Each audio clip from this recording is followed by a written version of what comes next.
কেমন আছেন সবাই? আশা করি সবাই ভালো আছেন। আমার আরেকটি নতুন ব্লগে আপনাদের সবাইকে স্বাগত।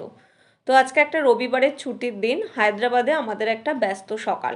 শুধু সকাল কেন বলবো, সারা দিনটাই খুব ব্যস্ততার মধ্যে কেটেছে। তার কারণ হলো, যারা আমাদের ডেইলি ব্লগ দেখো তারা অবশ্যই জানো যে আমরা এপ্রিল মাসে একটা বিয়েবাড়ির ছুটিতে বাড়ি গেছিলাম। আমার হাজব্যান্ডের একটা অফিস কলিগ ভাইয়ের বিয়ে ছিল। তো সে তো ছুটি কাটিয়ে হায়দ্রাবাদে ফিরে এসছে। এবার তার মা বাবা আর তার বউকে এখানে রাখার জন্য এসছে। তাই তাদের সপরিবারে আমরা আমন্ত্রণ জানিয়েছি আজকে দুপুরবেলা আমাদের বাড়িতে লাঞ্চ করার জন্য। এই জন্য সকালে উঠে খুব ব্যস্ততার মধ্য দিয়ে সব সবজিপাতি কেটে গুছিয়ে টুছিয়ে একটু বাইরে বেরিয়েছি।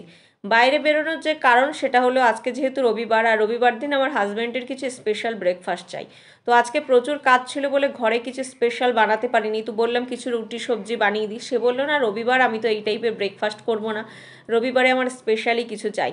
তো বললো ঠিক আছে চলো তাহলে দুজনে মিলে একটু পাশ থেকে কিছু খেয়ে আসি। আর এখন যেহেতু আমরা সাউথ ইন্ডিয়াতে আছি, তো এখানকার ব্রেকফাস্ট মানেই হচ্ছে ইডলি ধোসা, মানে এগুলো এখানকার খুব ফেমাস। তো আমরা যেখানে থাকি একটা কাছাকাছি খুব বড় দোকান আছে এই যে টিফিন আইটেমের, সকালবেলায় মেনলি দোকানটা খোলে। তো এই যে দোকানটার সামনে চলে এসেছি, দোকানটার নাম হচ্ছে শ্রী পঞ্চমী। আর এখানে প্রচুর রকমের আইটেম পাওয়া যায়। আর মেনলি সাউথ ইন্ডিয়ান যে ব্রেকফাস্ট, সেগুলো যে এত টেস্ট হয় সেটা বলে বোঝানোর নয়। মানে আমরা প্রায়ই আসি এখানে খেতে। তা এখন কদিন ধরে আসা হয়নি, অনেক দিন বেশ, তো আজকে এই জন্য চলে আসলাম। আর এখানে এসে এখানকার মেন সিস্টেম, আমাদের ওখানে যেরকম কোনো কিছু আগে অর্ডার করলাম খেয়ে নিলাম পরে মানে পে করতে হয়, এখানে কিন্তু সেটা না। এখানেই হচ্ছে প্রথমে কাউন্টার, আর এখানে মেনু কার্ড রাখা আছে। তো তুমি যে প্লেটটা অর্ডার করতে চাও সেটা অর্ডার করে আগে পে করতে হয়। আর পে করার পরে এখানে যে যে ফুডের ছবিগুলো দেওয়া আছে, ওখানে যে কাউন্টার আছে ওখানে খাবার তৈরি হচ্ছে আর খাবার দেওয়া হচ্ছে। তো ওখানে সেই কুপনটা জমা দেওয়ার পরে তুমি যে খাবারটা অর্ডার করেছো ওরা সেটা রেডি করে দিয়ে দেয়। তো আমি নিয়েছিলাম 1 প্লেট ইডলি বড়া। ইডলি বড়ার প্লেটে 2টো ইডলি আর একটা বড়া ছিল।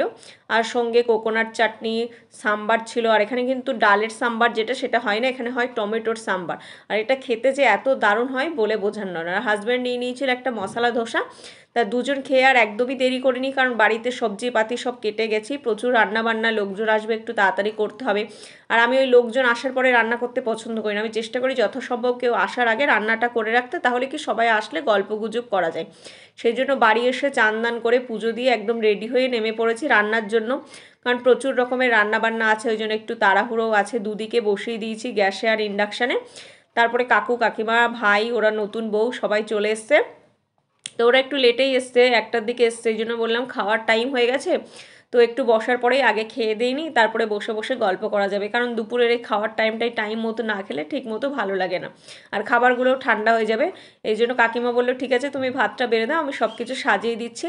তো কাকিমা আমার হেল্প করে দিচ্ছিল। আর সবাই যেহেতু এদের সাথে আমাদের অনেক দিনের জানা পরিচয়, এর আগেও আমার এখানে এসছে কাকিমারা বিয়ের আগেও।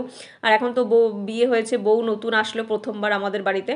তো এই জন্য সবাই মিলে একসাথে, আমাদের কোনো মানে নেই যে আলাদা খেতে হবে। তো কাকিমা বলছে আমরা সবাই একসাথে বসেই খাবো, গল্প করবো, ওটারই মজা আছে। এই না যে গেস্ট এসছে তাদেরকে আগে মানে খেতে দিলাম পরে আমরা খাবো, সেরকম কোনো ব্যাপার নেই। বলছে সবাই মিলে একসাথে গল্প করতে করতে খাবো, মানে যেটার একটা আলাদাই মজা হয়। এই জন্য সবাইকে বেড়ে দিয়ে লাস্টে আমি আর কাকিমা নিয়ে একদম একসাথে শুরু করে দিয়েছি খাওয়া দাওয়া। আর দেখতেই পাচ্ছেন প্রচুর রকমের আইটেম রান্নাবান্না করা হয়েছিল, বাঙালি খাবারের যেটা হয় মেনলি। তারপরে অনেকক্ষণ গল্প টল্প করে সন্ধ্যা হয়ে গেছে, ওই জন্য ওদেরকে ছাড়ার জন্য যাচ্ছে। ওরা যেহেতু একটা বাইকে এসেছিলো, আমার হাজব্যান্ড গিয়ে আবার আরেকটা বাইকে কাকু কাকিমাকে ছেড়ে দিয়ে আসলো। তো আজকের ভিডিওটা এখানেই শেষ করলাম। ভিডিওটি কেমন লাগলো অবশ্যই কমেন্টে জানাবেন। আর যদি ভালো লাগে অবশ্যই একটু সাপোর্ট করবেন, পাশে থাকবেন এরকম নতুন নতুন আরও সুন্দর সুন্দর ভিডিও পাওয়ার জন্য। সবাই ভালো থাকবেন, সুস্থ থাকবেন, tata bye bye, thank you.